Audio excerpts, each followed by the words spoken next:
Today we have Dr. Libby Shansmeyer with us. She is going to be talking about life design. She has a new podcast, so definitely check it out. It is called Living True by Design. Yeah. And I like to refer to her as Dr. Libby because it's easier for me to say. But Dr. Libby, tell us about your background, your medical background. You're a physician. And Yes. the training is in pathology. So I actually did a year of a family practice residency, and then I switched to pathology. And I've been practicing pathology. And then this past year, I left that full-time job to begin life coaching and being around kids more too. So it's been a really nice year. Ladies, for you listening out there, take a listen, right? So many years to become a physician, good paying job, pathologist, definitely in need, definitely a secure job, right? There's a huge job market out there for pathologists. Yes. And then to say to yourself, okay, I'm not 100% fulfilled, whatever your reasons are. And I'm going to go and do this because this is where my passion lies. I admire you for taking this leap because so many of us, including myself many times during my life, would not take that leap. We like the sure thing. We like the security.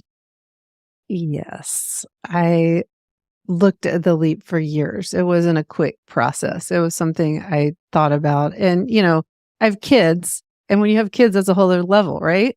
It's like one thing if it was me in an apartment eating my can of beans, like living off the land, but it's like I want to support my kids. And so there was a lot of thought and planning that went into it. So it's, and I'm still doing, I have like small little part-time stuff. So it's not just a huge shift. I don't want to give that impression, that it wasn't it took a long time. And a lot of it had to do with life design of like creating this vision and then stepping into that based on my internal, values and guidance and structure versus the external things that we, as physicians are kind of enculturated to go after. So let's talk about that. Life design. For those that are listening out there, what would you recommend? Where do they start? Give us some tips. Oh gosh. So I think the biggest thing with life design is shifting from our external motivation to an internal motivation. And so I would start with clarifying where we really are in our life. I'm looking at you in the camera, so I realized I was following you.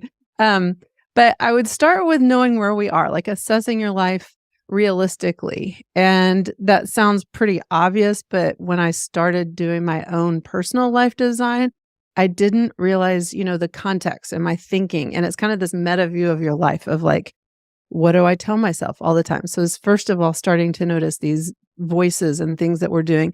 And then second of all, like really get to know who we are and not like, I like fancy restaurants and movies, but who we are like, here are my core values. I value freedom and autonomy and community, really getting those and then making decisions and moves from that, because that's how we create our life of meaning, not, the external validation. Because as you probably know, it's like we go after all these external things for years and then it's really disappointing to achieve this. And we were told that's what was going to make everything fulfilling to us. And then it is fulfilling. I don't want to minimize it, but it's also, it's like this little itch you can't quite scratch, Yeah, we asked that question. What else now? Right? So many of us, I think, are challenged by the challenge. Yes. Yeah. So we get it. We get that endpoint. And then we say, okay, we're here. What else now? Yeah. Yeah. And, that's life too, right? We're always going to evolve. And because we want to, I believe that we're like expansive people, especially physicians, we're curious and we want to learn things. And so I think we want to keep evolving, but it's also realizing what is going to create meaning and fulfillment in your own heart, in your life. Any other tips you want to provide before we move on to the polyvagal? Oh gosh, I would let's see. Just one little quick thing you could do, not quick, but something very valuable would be to identify your top 5 values and be able to say them. And I would say that's really helpful with decision making. So, if I any kind of decision you want to make, from teeny tiny to like, should I change jobs? Does this today fall into the criteria of being in alignment with my personal values? And there's a bunch of different lists. I have lists. I mean, that's a whole other thing, but that's something that I think is one of the most effective things to do really early when you're starting to design your life and your future and what you want to do going forward.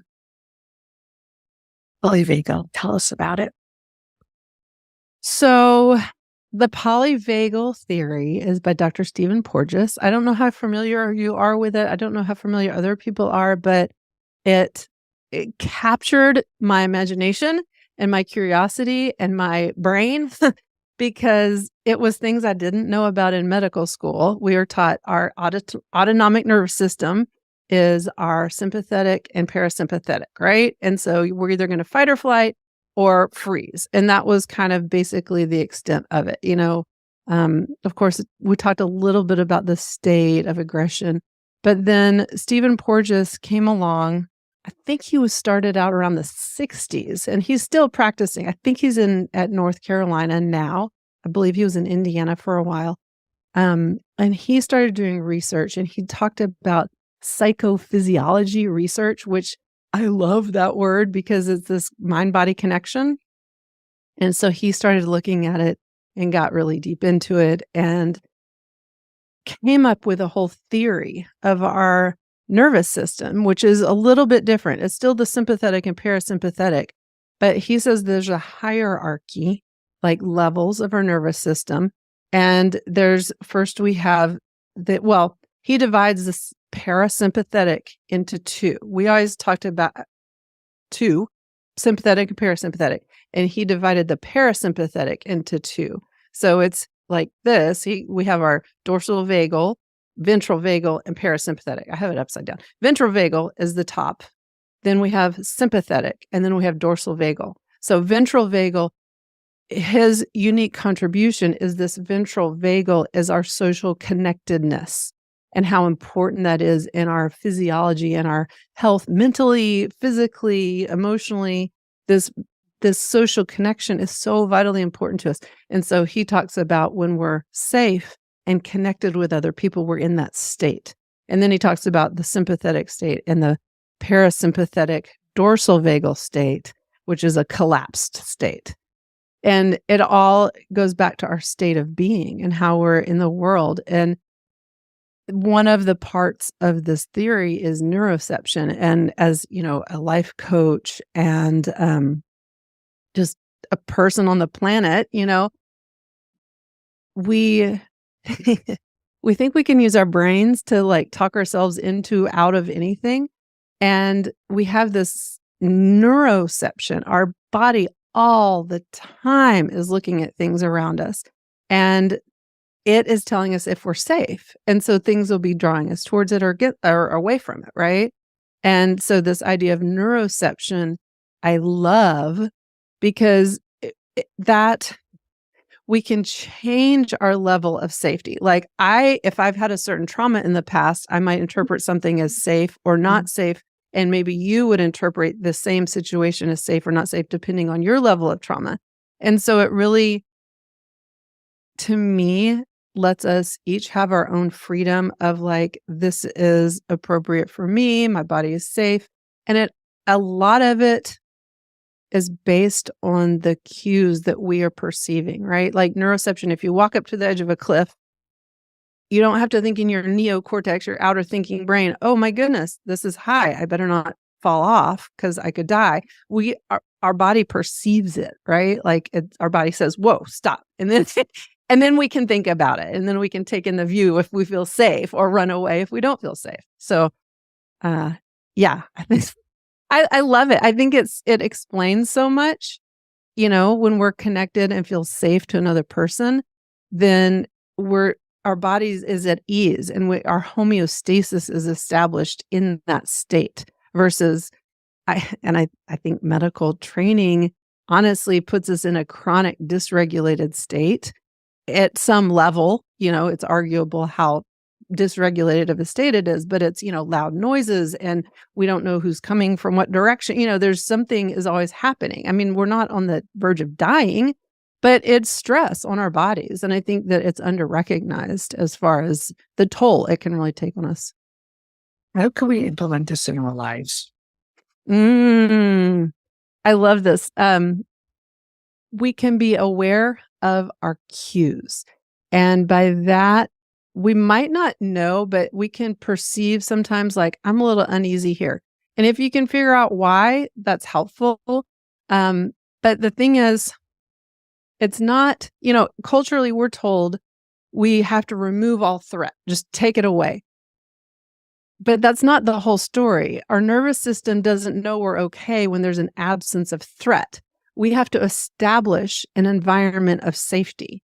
And so for that, it could be something like making your home feel comfortable, or even there's things like, sitting against the wall in a restaurant, if that makes you feel uncomfortable, because sometimes people are not comfortable with your back to the door. And that's a real thing. I think we don't give ourselves, we don't validate that as a real thing, but it can make you feel comfortable. So just being aware that cues of safety can really affect us, or even if you're in the hospital and things are really loud, say, wow, I need a moment, and take yourself out of a situation that might be loud or overstimulating and go to a quiet room. Little things like that can really tell your body you're okay, to regulate your state.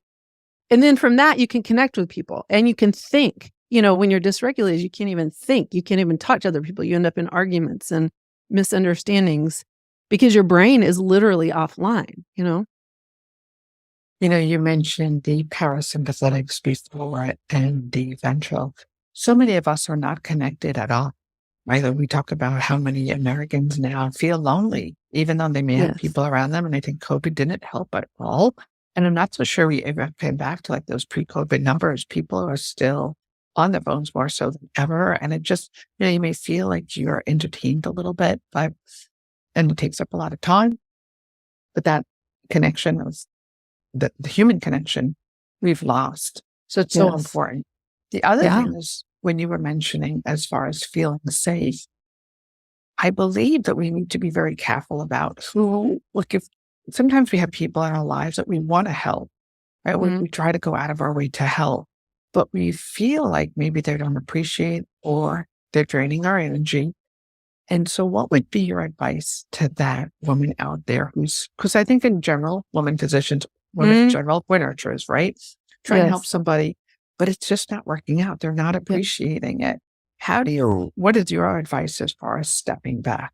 Well, this is so easy if it's not me, right? Like it's just do as I say, right? And it's harder to do it ourselves. I think first is this kind of talking about this helps us become aware of it. And when we're aware of it, we can honor it. For me, at least, if I'm like, oh, this is valid. I'm not feeling steady right here. I feel off balance by this person. Something in my body is just off. Is that valid or not? Yes. Would you have the same response? Probably not. Right. And so honoring how we're feeling in the moment and like establishing these safety cues, of maybe being around somebody less. If they just make your body, cringe, that again, I think, and I know I've fallen into this, if I can't explain it, if I can't justify it, if I can't say, here's 5 reasons this person is not healthy for me to be in this room with in this moment, we minimize our feelings. But knowing about neuroception, like our body is picking up information, the vagal nerve, which he talks about a lot, the polyvagal system, it's it innervates our face, our throat, our voice, our ears, and we pick up these little bitty cues. Like you can hear this change in my tone of voice and you take it in, right? And so, and like a little change in our face, we pick these things up. And so that's part of that neuroception of trusting ourselves. And I think that's a learning process. I think we've unlearned it for a long time or maybe never learned it. And so to me, it's really exciting to start to learn this, of trusting ourselves and our perceptions and leaning into the idea that it's okay for me to want to feel safe and secure and in an environment that feels cozy and warm. And we need that is an actual physiologic need that we have. Libby, I'm all about confidence. Part of the confidence is, do you listen to your own self, right? Like the intuition, that I call it intuition. But if it's stemming from our polyvagal, listen to it, that the cues that Dr. Libby is talking about. So good. Such a great conversation. Thank you for being here. Yeah, thank you. People want to listen to your podcast. Where do they find you? Living True by Design is the podcast, and you can find me on all kinds of social media at Dr. Libby Schonsmeyer, that drlibbyschonsmeyer.com and Instagram and TikTok, YouTube, all the places. Thanks so much for being here today, Dr. Libby. Thank you.